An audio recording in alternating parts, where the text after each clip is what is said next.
Vamos a abrir nuestras Biblias en Salmo número 9. Estamos estudiando algunos de los salmos de David, con excepción del primero. Vemos que los demás son salmos de David. Algunos comentaristas bíblicos dicen que el Salmo 2, como no dice aquí que es de David, no necesariamente es de David, aunque vemos que los apóstoles cuando oran, citando este salmo, dicen, como dijiste por medio de David, tu siervo. Así que yo le doy un poquito de crédito a los apóstoles que ellos dicen que es de David, aunque algunos comentaristas dicen, bueno, dicen que es de David porque pensaban que era de David, pero yo mejor le creo a lo que dice la palabra de Dios, ¿verdad? De cualquier manera, lo interesante de estar viendo estos salmos, como dije, el primero no sabemos de quién es, puede ser de David, algunos se lo atribuyen a David, otros se lo atribuyen a Salomón, pero lo que vemos aquí es el corazón de Dios. En cierta manera vamos a ver cómo David en los salmos va a hablar como hombre. Y eso nos debe dar a nosotros una esperanza de saber que no tenemos que ser demasiado solemnes para llegar delante de Dios. Cuando hacemos nuestras oraciones, a veces nos hemos acostumbrado a utilizar un mensaje evangélico, entre comillas. Oh Dios, tú que estás en las alturas, y que desde allá, Señor, observas con cuidado a todo lo que sucede y nada se te escapa de tu vista, Señor. Inclina, por favor, tu oído a nuestras peticiones, ¿verdad? Y como muy solemne la cosa por acá. Pero vemos que David, cuando se queja, como lo vamos a ver en algunos de los salmos más adelante, hasta pareciera que, como para decirle, oye, David, ¿cómo te atreves a decir esas cosas, verdad? ¿Hasta cuándo me vas a olvidar para siempre, Señor? O sea, quejándose, pero al final de cuentas vemos que en esa queja, en esa desesperación, nos identificamos nosotros con David, porque a veces nosotros nos desesperamos en nuestra oración, y no que esté mal desesperarse, sino que lo que está mal es desesperarse al punto de no refugiarse en el Señor. Y este Salmo 9 es un salmo especial. El Salmo 9 y el Salmo 10 están unidos en cierta manera, porque es un acróstico. El acróstico es una forma en poesía, en donde cada pasaje o cada verso, no necesariamente un versículo, pero cada parrafito, o puede ser en algunos de los salmos, este es el primero que vamos a ver que es un acróstico, que significa que empieza con la letra del abecedario hebreo. Cada sección, en este caso son secciones de 2 versículos cada una. El original se escribió sin versículos, o sea que las secciones eran unos párrafos nada más, y empieza con esta letra. El Salmo 19 también es un acróstico que está con la letra del alfabeto del abecedario hebreo. Entonces es una forma artística de escribir, y por ser artístico no le quita de cualquier manera que sea palabra de Dios. El Señor tiene una forma tremenda de utilizar el arte para compartirnos sus verdades. De hecho, a mí me maravilla el poder que tiene el arte de compartir las cosas que se dicen, porque toca los sentimientos del alma. O sea, la poesía es un arte en que en palabras, estoy utilizando palabras para comunicar, pero no son las palabras como se dice normalmente, y la poesía es capaz de penetrar al alma.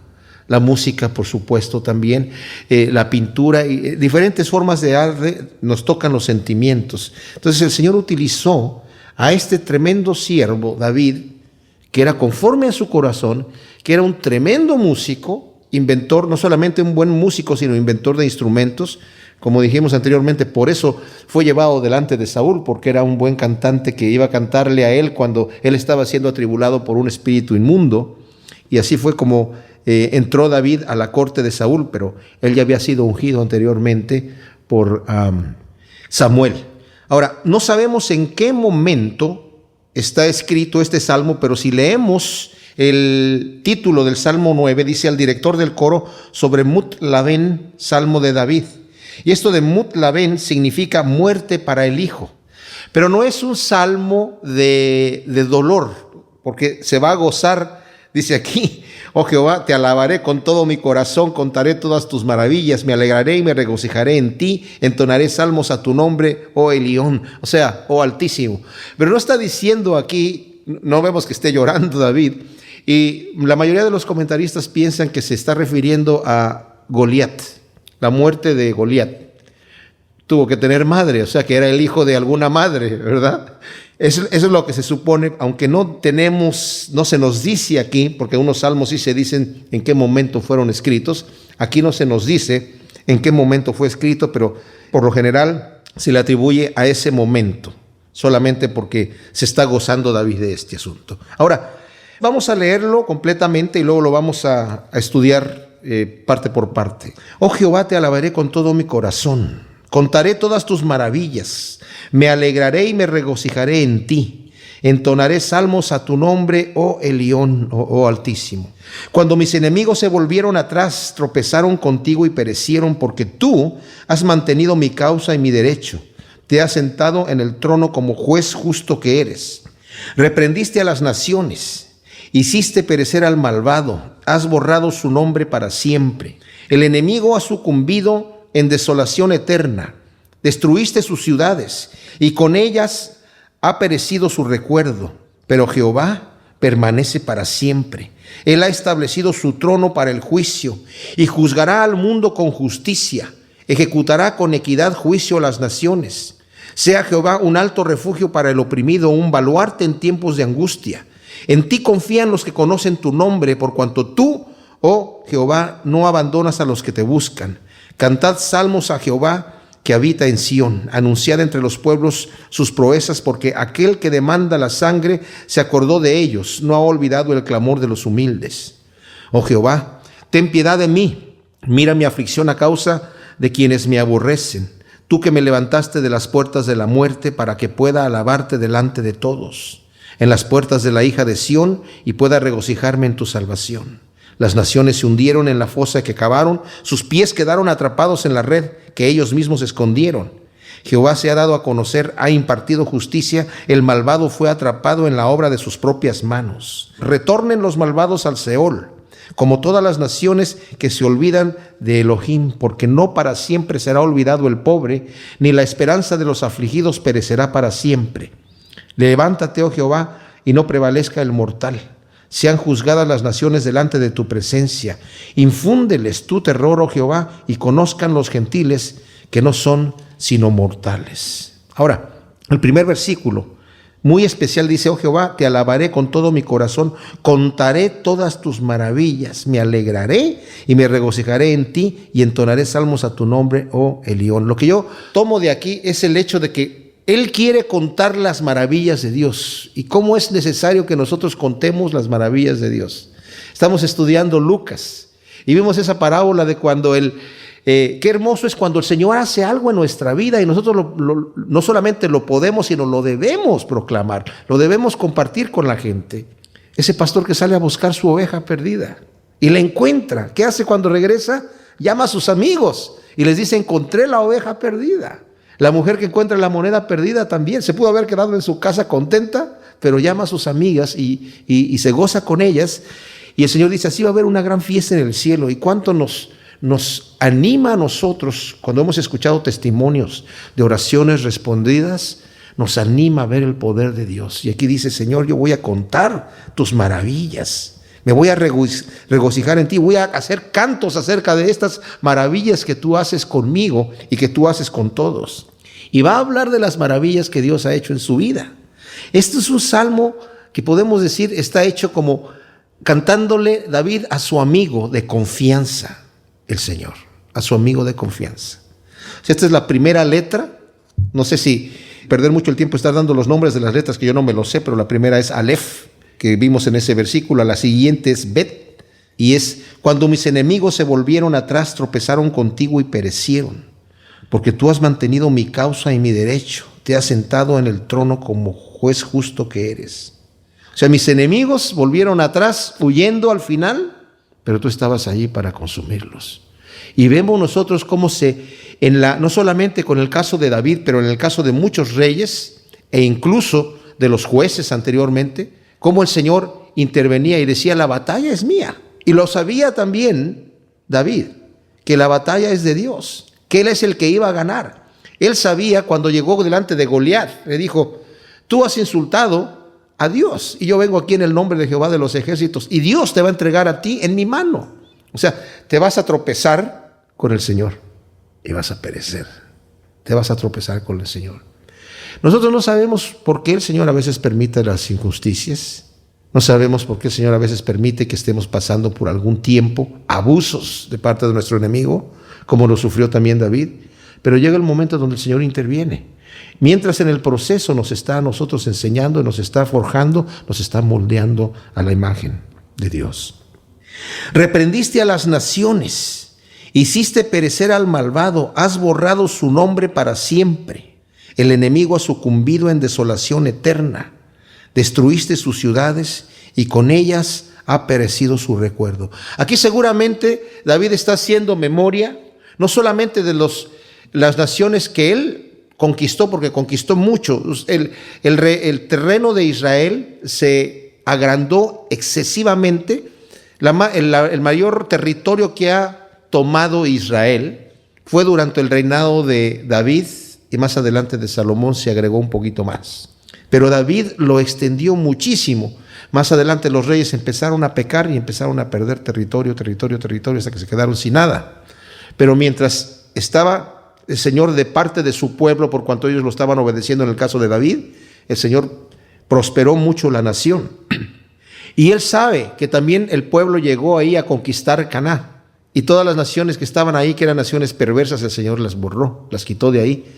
Dicen, es gente más poderosa que ustedes, pero no se preocupen porque yo soy el que voy a pelear las batallas y los voy a conquistar. De hecho, el Señor les dijo, conquisten todo el territorio, porque si no lo conquistan, las naciones que se queden ahí los van a hacer tropezar.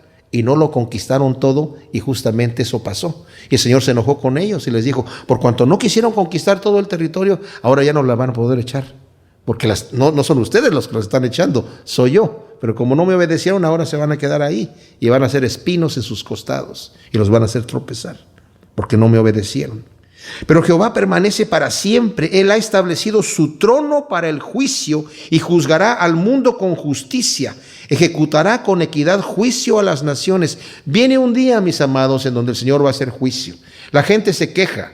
La gente que no quiere conocer a Dios porque lo rechaza, dice, ¿por qué si Dios existe hay tanta injusticia en el mundo? Momento, no se ha escrito el último capítulo.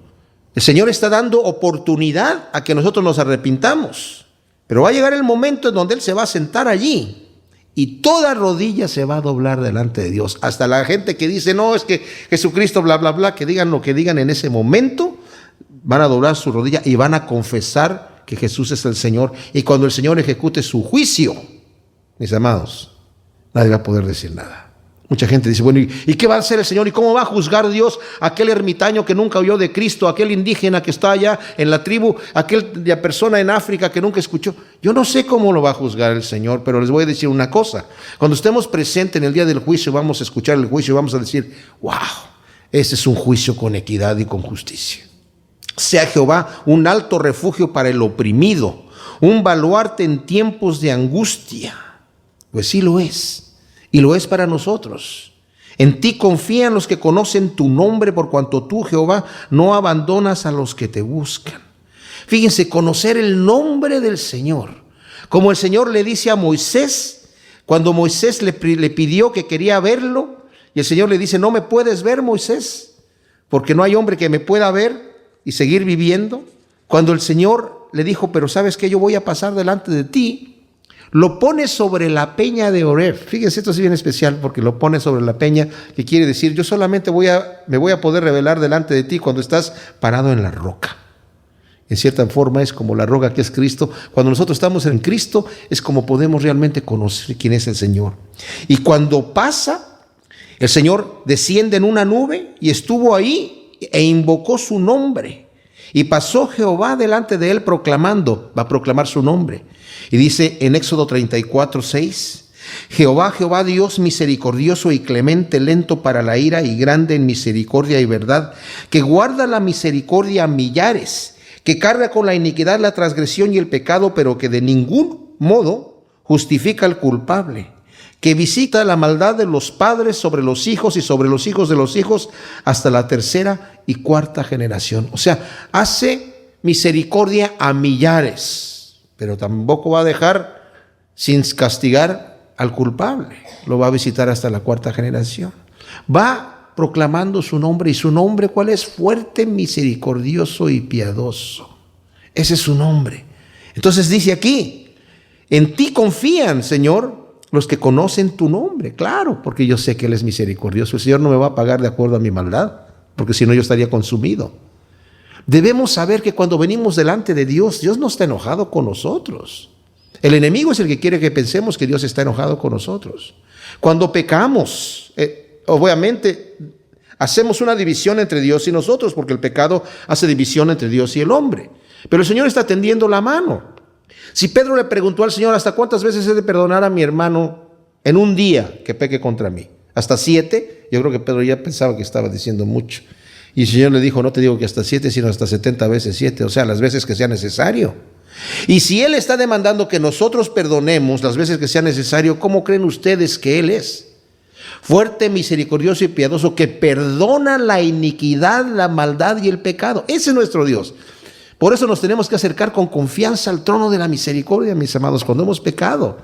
Satanás nos dice, ¿con qué cara te vas a presentar? Pues con ninguna, ¿verdad? Me voy a presentar por la misericordia y porque el Señor ha abierto el camino con su sangre, solamente por eso. No para vivir cínicamente en pecado, diciendo, al fin y al cabo yo llego cualquier rato y pido perdón, sino para que vivamos en temor, pero sepamos que tenemos un lugar de refugio en el Señor. Confiamos ahí. Al oprimido, no solamente es oprimido por situaciones del mundo, sino también oprimido por el pecado. Es un baluarte el Señor en tiempos de angustia. Estamos angustiados por nuestra carnalidad también. Por lo que estemos angustiados, vengamos al Señor, que Él es el que nos va a sacar del pozo de la desesperación, del lodo cenagoso, y poner nuestros pies sobre la roca. Cantad salmos a Jehová que habita en Sión, anunciad entre los pueblos sus proezas. Porque aquel que demanda la sangre inocente obviamente, se acordó de ellos, no ha olvidado el clamor de los humildes. O sea, cantemos al Señor y regocijémonos porque el Señor ha escuchado nuestro clamor. Aquella persona que ha sido abusada, aquella persona que le han hecho daño, el Señor está escuchando el clamor. Y aunque veamos nosotros que en este momento no se hace justicia, no necesariamente el malvado recibe su castigo aquí. Va a llegar el momento en donde el Señor va a pagar a cada uno conforme a sus obras. Y mientras el que es oprimido, el Señor dice, bienaventurado y dichoso el que padece por causa de la justicia y el que padece por causa del nombre de Cristo Jesús. Dice, su galardón va a ser exageradamente grande en el reino de los cielos. Gózate. Y los discípulos, cuando fueron azotados, la primera vez que fueron azotados por los sacerdotes, porque les habían prohibido que no hablaran en nombre de Jesucristo y ellos siguieron predicando, los azotaron, ellos salieron contentos de haber sido tenidos por dignos de haber sido azotados. ¿Se imaginan ustedes? Realmente creyeron en esa palabra que el Señor les dijo y por eso dicen, cantad salmos a Jehová porque habita en Sión, anunciad entre los pueblos sus proezas. Oh Jehová, ten piedad de mí, mira mi aflicción a causa de quienes me aborrecen. Tú que me levantaste de las puertas de la muerte para que pueda alabarte delante de todos en las puertas de la hija de Sión, o sea, en Jerusalén, y pueda regocijarme en tu salvación. Señor, tú que me has librado de la muerte, de la persecución, me has librado de la muerte, de estar delante de este gigante, ¿verdad?, al cual él mató, delante de la muerte al recuperar su oveja de las garras del león y de las garras del oso. El Señor, él sabía que el Señor era el que lo libró, pero ahora está en aflicción y dice, Señor, hay gente que me aborrece. ¿Se imaginan ustedes en la posición en la que estaba David? Obviamente estaba rodeado de gente, eran muy salvajes en aquel entonces. Asesinaban a los reyes y se montaba en el trono el asesino, ¿verdad? Pero en este caso, bueno, él es el segundo rey de Israel y tiene enemigos fuertes. Toda la casa de Saúl, de los benjamitas, lo aborrecían. Porque Saúl aborrecía a David, entonces todos los benjamitas también lo aborrecían. Y tenía muchos enemigos. Las naciones se hundieron en la fosa que cavaron, sus pies quedaron atrapados en la red que ellos mismos escondieron. Jehová se ha dado a conocer y ha impartido justicia. El malvado fue atrapado en la obra de sus propias manos. El mejor ejemplo aquí de la justicia de Dios que el Señor nos da de gente que quiere hacer un mal y en ese mal el Señor lo atrapa, lo vemos en Amán, ¿verdad? Cómo el Señor permite que sea crucificado en la misma estaca que él había puesto para crucificar a Mardoqueo. Aquellos que querían que Daniel fuese echado en el foso de los leones y lo prepararon todo para que fuera echado en el foso de los leones, ellos terminaron en el foso de los leones y los leones se los comieron, ¿verdad? Totalmente. Entonces, el Señor hace ese tipo de situación y luego dice aquí, Hagión Selah, o sea, Mediten. Hagón quiere decir meditar en silencio, esta gran verdad.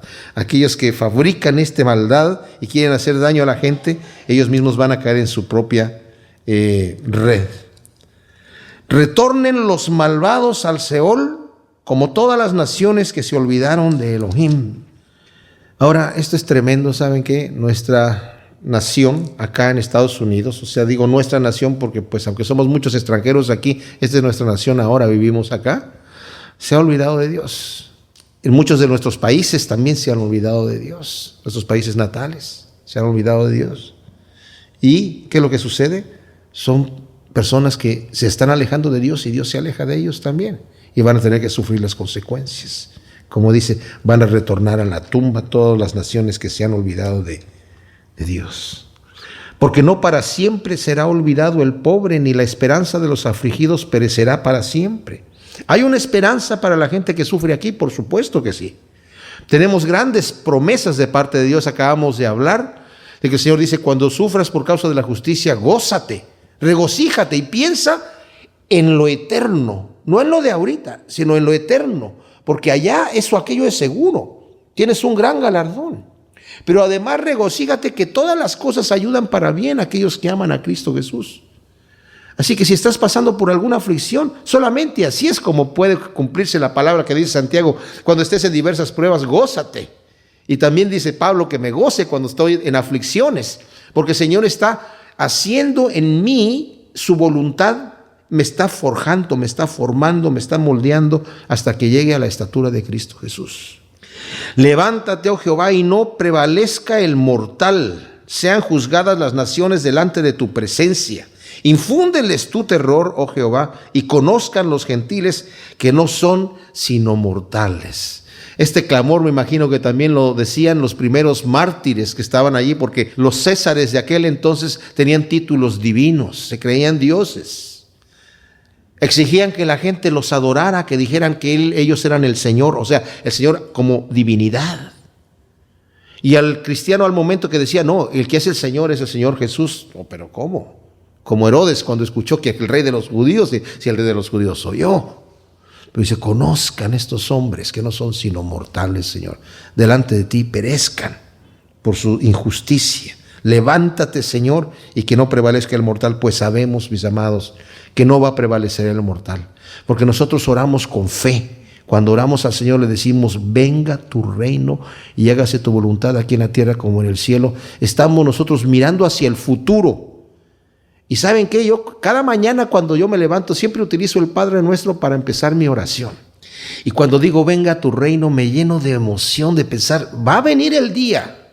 Esto no es un cuento, no es una fábula. Va a venir el día donde el Señor va a establecer su trono aquí, sus enemigos van a estar por estrado de sus pies y la maldad va a ser reprimida completamente. Viene ese día, mis amados, más pronto de lo que nosotros pensamos. Y debemos gozarnos en eso, con gozo decirle, Señor, venga tu reino y hágase tu voluntad aquí en la tierra como en el cielo. En el Salmo 10 continuamos con este acróstico que empieza en el Salmo 9, en donde cada párrafo, no necesariamente cada versículo, hay párrafos que tienen 2 versículos, hay unos que tienen 3, otros tienen más, pero cada párrafo empieza con una letra del alfabeto. Hay varios salmos así en la escritura, aquí, y algunos no tienen todas las letras exactamente, pero casi todas. O sea, es una forma artística de hacer este salmo. No hay conexión entre el salmo que acabamos de leer nosotros y el que estamos leyendo acá, porque en el Salmo 9 está más bien David hablando acerca de la confianza que nosotros tenemos, la esperanza que tenemos en el Señor. ¿Cómo podemos nosotros confiar a pesar de que estamos en tribulación, a pesar de que estamos pasando aflicción, a pesar de que estamos pasando lo que está pasando el resto del mundo? Debemos poner nuestra confianza en Dios. Yo creo que uno de los trucos más grandes por la cual muchas veces la gente incluso deja el camino del Señor, cuando nuestros jóvenes, por ejemplo, van a las escuelas y les empiezan a lavar la cabeza con situaciones como de que pues si eres cristiano y si Dios te ama, ¿por qué vives las mismas consecuencias que la persona que aborrece a Dios? El que aborrece a Dios está feliz y también tiene tragedias, y las mismas situaciones tienes en tu vida tú también. ¿En un accidente se romperá la pierna a un cristiano? Si se la rompe uno cristiano, el cristiano también se la rompe. Si se cae de cabeza, se descalabra, también se descalabra. Y si tiene un accidente fuerte, se podrá morir, también se muere. También se enferma, también se enferma. Si hace un mal negocio, se queda sin dinero, también se queda sin dinero. Y si se queda sin trabajo, se queda sin comer, también. O sea, lo que sufrimos nosotros, lo sufrimos como cristianos o como no cristianos. No, si yo no planeo mi vida, no soy prudente, por ejemplo, en mis finanzas, y gasto como loco, y no vivo de acuerdo a la entrada de dinero que tengo, y no soy prudente, me va a venir la pobreza en el momento que me llega. Y yo no puedo culpar al Señor, si yo soy cristiano, ¿tú por qué me permitiste llegar a esta situación? Por imprudente. O sea, el Salmo 9 que acabamos de ver nos muestra que ciertamente sí, sufrimos las mismas situaciones que sufre todo mundo por cuanto estamos en un mundo caído, pero mis amados, el plan perfecto de Dios, como prediqué esa vez que di ese mensaje del plan perfecto de Dios, para mí es el siguiente, que en este mundo de imperfecciones, estas imperfecciones nos van moldeando, nos van refinando de alguna manera, para que a través de todas estas imperfecciones que están alrededor nuestro, tentaciones, debilidades, podamos depender de Dios, podamos ir en contra de la corriente. Si no hacemos resistencia, el mundo nos lleva. No es que nos quedemos en punto muerto, si nos quedamos en punto muerto nos lleva la corriente, porque el mundo lleva una dirección y lleva una corriente. Necesitamos nadar contra corriente para avanzar hacia el Señor. Y ese nadar contra corriente es lo que nos va forjando y nos va formando a la estatura de Cristo Jesús. Y es ahí donde yo me tomo de las promesas de Dios, porque a veces no veo la mano de Dios. Ese Salmo 23, cuando lleguemos ahí, qué hermoso está ese Salmo 23, porque empieza diciendo: Jehová es mi pastor y nada me faltará, en lugares de delicados pasos me hará yacer, y junto a aguas de reposo me va a pastorear. Y puras cosas bonitas, pero llega un momento donde dice: aunque ande yo en valle de sombra de muerte, aunque llegue el momento en donde esté yo en una aflicción tal que para mí sea una valle de sombra de muerte. Estamos hablando de algo trágico, por una tragedia, por algún problema, por lo que haya sido, por una persecución.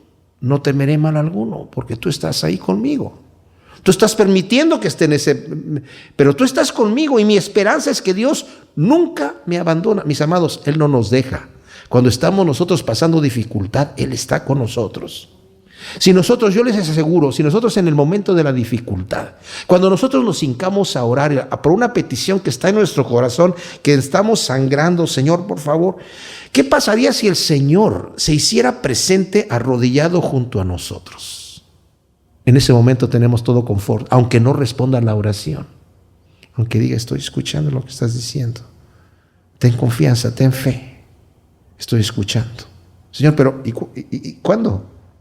En el momento oportuno.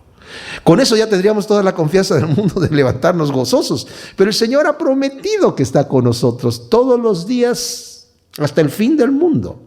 No lo vemos, pero andamos por fe. Pero fíjense, aquí David tiene un momento de sombra de muerte en este Salmo 10 y dice: ¿por qué estás lejos, oh Jehová, y te escondes en tiempos de angustia? Bajo la soberbia del impío el pobre es consumido, queden presos en las trampas que ellos mismos urdieron. Ahora, este Salmo 10, dice Martín Lutero, que es el que más, según él, el salmo que más describe al impío. No hay otro salmo que describa al impío tan tremendo en su forma de pensar, su forma de actuar, su forma de operar, de reaccionar, todo eso. Pero justamente por eso, porque David está observando al impío, y que el impío se sale con la suya y diciendo todo lo que dice: Señor, ¿por qué estás lejos, oh Jehová, y te escondes en tiempos de angustia? ¿Por qué le permites al malvado hacer todo lo que va a hacer? Miren, mis amados, si nosotros queremos que el Señor actúe inmediatamente, destruyendo al impío, como es lo que quiere David aquí, ¿en dónde hubiera quedado el apóstol Pablo?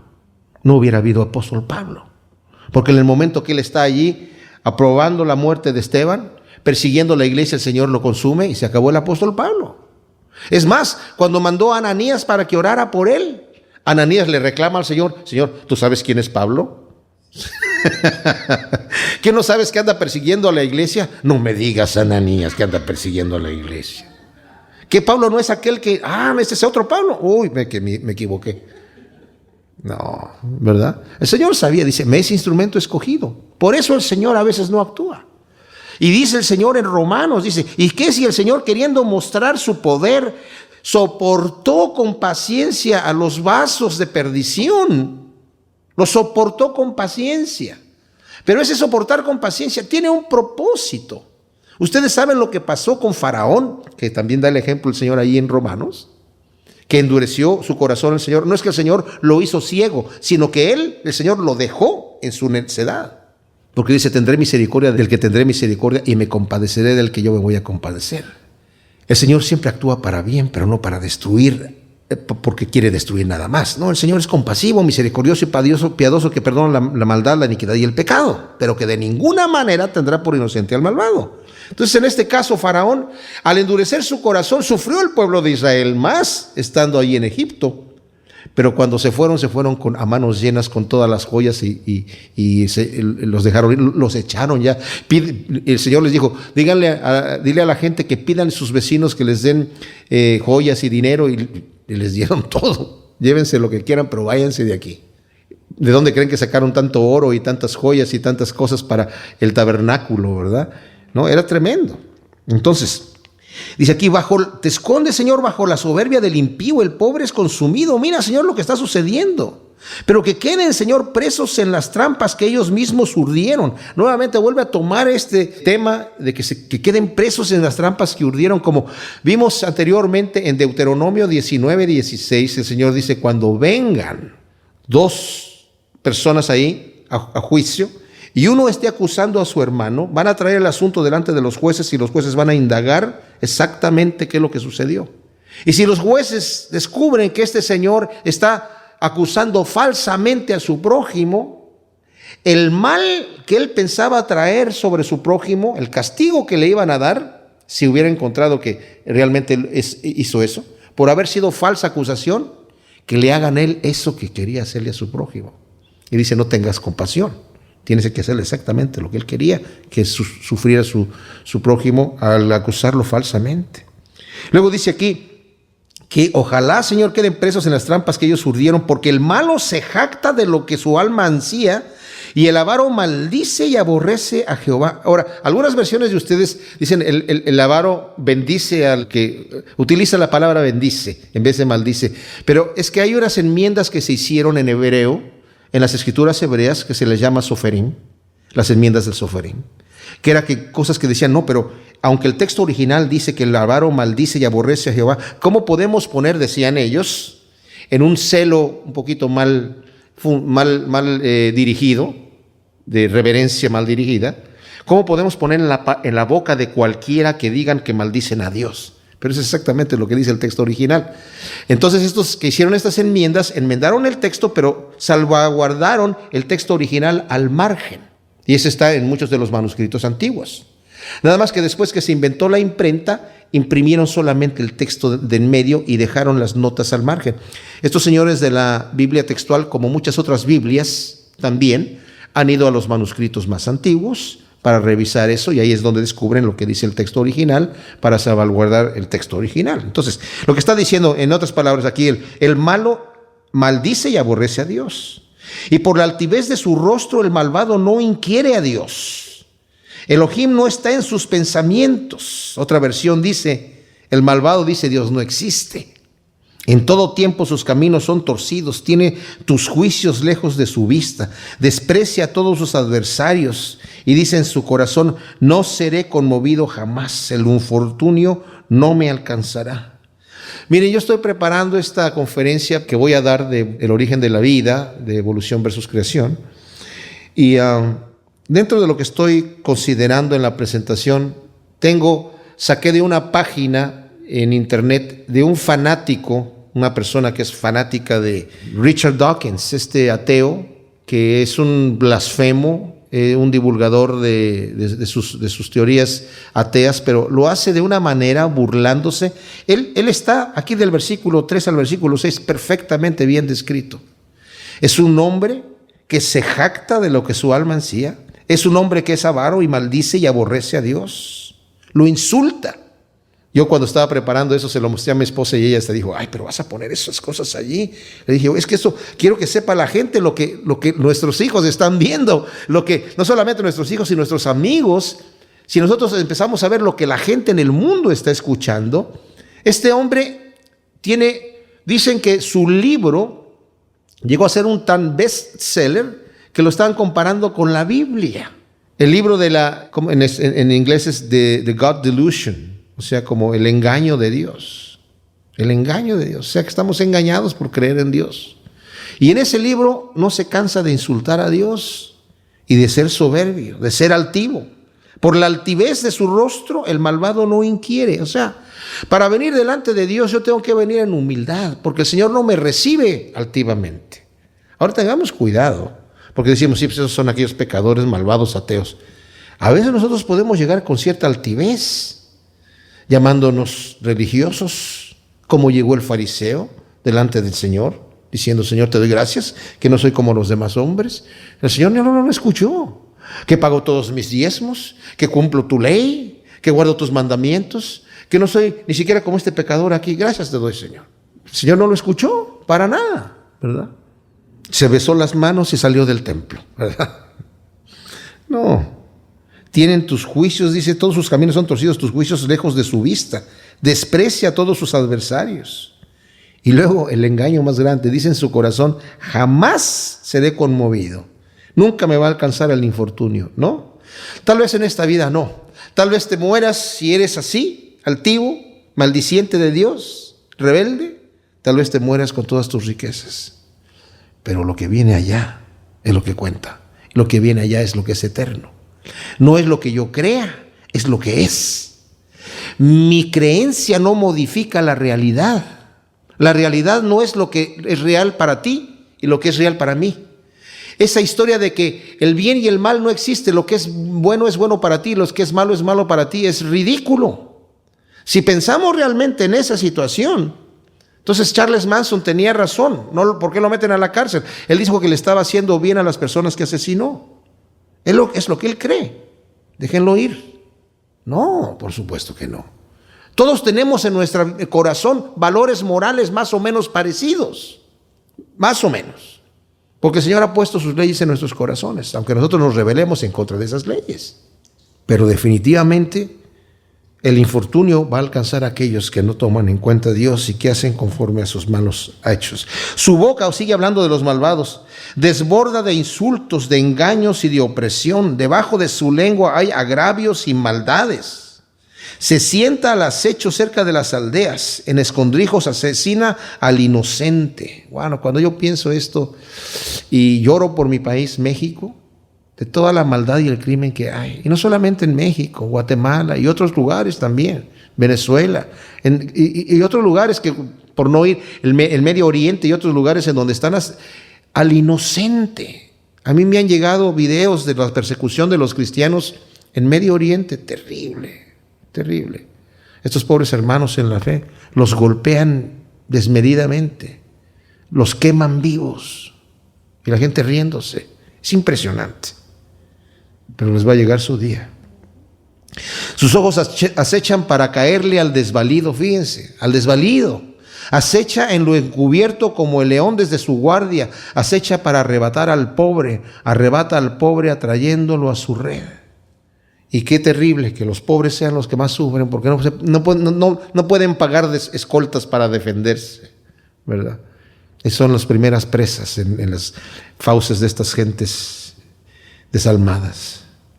El malvado se encoge, se agazapa, y los menesterosos caen en sus fuertes garras.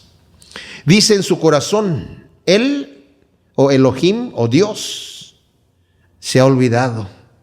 Ha escondido su rostro, no lo verá jamás. Esta gente, porque Dios no está actuando en el momento que es perseguida la persona, en el momento que es atacada, en el momento que este hombre está agazapado y viola a una joven en un callejón oscuro, en el momento que asalta a un pobre, a uno que no se puede defender, porque Dios no hace nada, cree que se va a salir con las suyas. A Dios no le importa. Momento. Si supieran el mal que les viene, si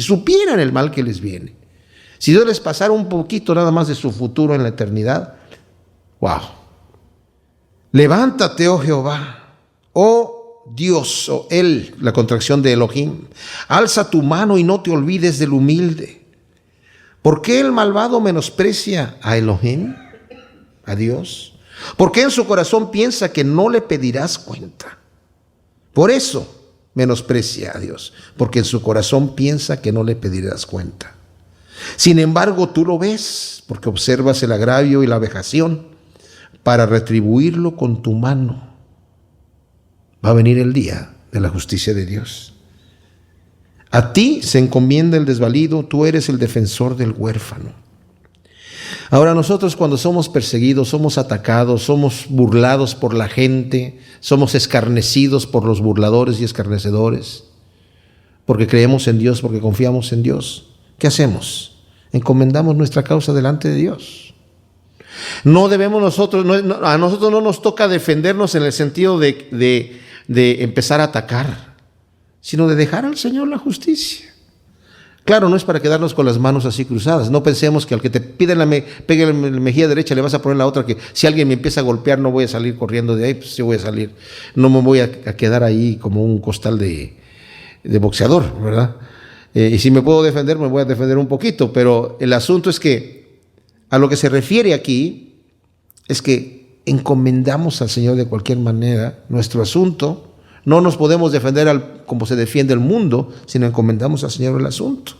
Yo he visto ejemplos tremendos, ¿verdad? Por ejemplo, en el pastor Chuck Smith he visto unos ejemplos tremendos en donde le han robado cantidades grandísimas de dinero en empresas cristianas, en estaciones de radio y cosas así, y en donde él ha empezado un juicio porque es demasiado el robo, demasiada la injusticia, y llega el momento donde dice, levanta las manos y dice, ¿sabes qué? Yo no voy a seguir peleando este asunto legalmente, se lo dejo en las manos a Dios, aunque pierde. Y él está diciendo, ok, Señor, no vale la pena hacer un escándalo y que se burlen del evangelio porque yo estoy defendiéndome aquí, lo voy a dejar en tus manos, Señor, y tú haces justicia en el día del juicio. Eso es tener confianza en Dios. Eso es decir, hasta aquí está el límite, no más, porque entonces ya no es correcto. Quebranta el brazo, Señor, del perverso. Persigue su impiedad hasta que no quede ninguna. Pues ese es el clamor nuestro, Señor, para la maldad del mundo. Y debemos orar así. Ese es nuestro clamor. Y debemos orar así, para que haya justicia, para que se pare la maldad. Oramos por las diferentes naciones, para que se pare la maldad, se pare la moral que se está degradando y todas las porquerías que hay. Podemos clamar así. Jehová es rey por siempre, jamás. Las naciones que ocupaban su tierra han perecido. Aquí está proféticamente hablando de lo que viene después. Aunque el Señor es el rey de reyes, no ha tomado su posesión todavía. Va a llegar el momento donde los enemigos suyos van a estar por estrado de sus pies. Aunque nosotros hemos sido ya comprados por la sangre del Cordero, no hemos sido redimidos en sí ya ahorita, estamos aquí en la tierra. Dice el Señor, cuando vean que todas estas cosas acontecen, levantad vuestras cabezas porque vuestra redención está cerca. Somos salvos en el momento, claro, en este momento cuando creemos viene la salvación a nuestra casa, a nuestra vida, pero en realidad somos salvos en el momento exacto cuando escuchamos, venid bendito de mi Padre al reino preparado desde antes de la fundación del mundo. Pero en fe estamos en esperanza, tomándonos del Señor en esa redención y decimos, venga tu reino. Nos hacemos enemigos del príncipe de este siglo y declaramos que Cristo Jesús es nuestro rey. Y al hacer eso nos hacemos enemigos de este mundo, ¿verdad? Pero está bien, porque nuestro reino no es este mundo. Nuestro rey es el rey de reyes que va eventualmente a tomar el reinado de este mundo y de todo el universo. Y se va a acabar la maldad completamente. El brazo del malvado va a ser quebrantado y la impiedad va a ser perseguida, como dice aquí el versículo 15, hasta que no quede ninguna.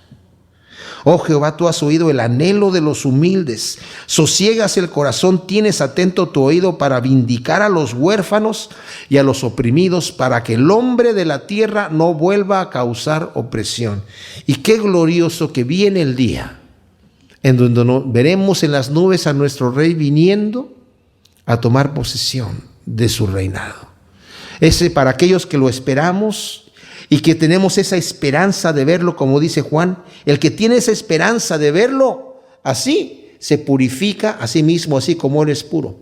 Aunque no nos toque verlo en su venida, sino que seamos nosotros llevados a su presencia antes de que Él venga. Si tenemos la esperanza de verlo a Él cara a cara, dice Juan, nos purificamos a nosotros mismos, así como Él es puro. ¿Y saben qué, mis amados? Necesitamos hacernos una pregunta. ¿Qué siento yo cuando pienso en enfrentarme delante de Cristo? ¿Siento un anhelo de verlo? ¿Siento un gozo en mi corazón? ¿O me da temor? Y le digo, ay Señor, todavía no, es que no estoy listo. Pues si no estoy listo, no tengo que pasar mucho tiempo en ponerme listo. Me puedo poner listo en este instante. Y el Señor me perdona inmediatamente. Y el Señor quiere que yo me levante y que empiece a caminar una vida que le honre a Él, una vida cambiada, una vida transformada, llevando frutos de justicia, empezando a llevar frutos de justicia para que cuando yo llegue delante de Él, como dice Juan, permaneciendo en Él voy a llevar mucho fruto, dice el Señor en el Evangelio de Juan. Y en la carta de Juan dice, permaneced en Él, hijitos, para que cuando Él se manifieste no nos alejemos de Él avergonzados. ¿Qué va a pasar cuando Él se manifieste? Si yo he permanecido en Él, voy a estar contento viendo su rostro cuando Él haya resucitado. Yo no me imagino cómo hubieran estado los fariseos si hubieran visto al Cristo resucitado, pero hubieran temblado. Pero María Magdalena y los que lo vieron se gozaron, los discípulos se gozaron. ¿Cómo vamos a ver nosotros a nuestro Señor? ¿Vamos a temblar de pavor o vamos a brincar de gozo? Gracias, Señor, te damos por tu palabra. Prepara nuestros corazones y nuestras vidas para encontrarnos contigo, que es un día que viene pronto, Señor. Ayúdanos en nuestras debilidades, en nuestras flaquezas, y ayúdanos a confiar en ti, Señor, cuando tenemos problemas y necesidades, y poder declarar como David, Señor, diciendo, mi refugio eres tú, Señor. Gracias te damos por tu palabra, en nombre de Cristo Jesús. Amén.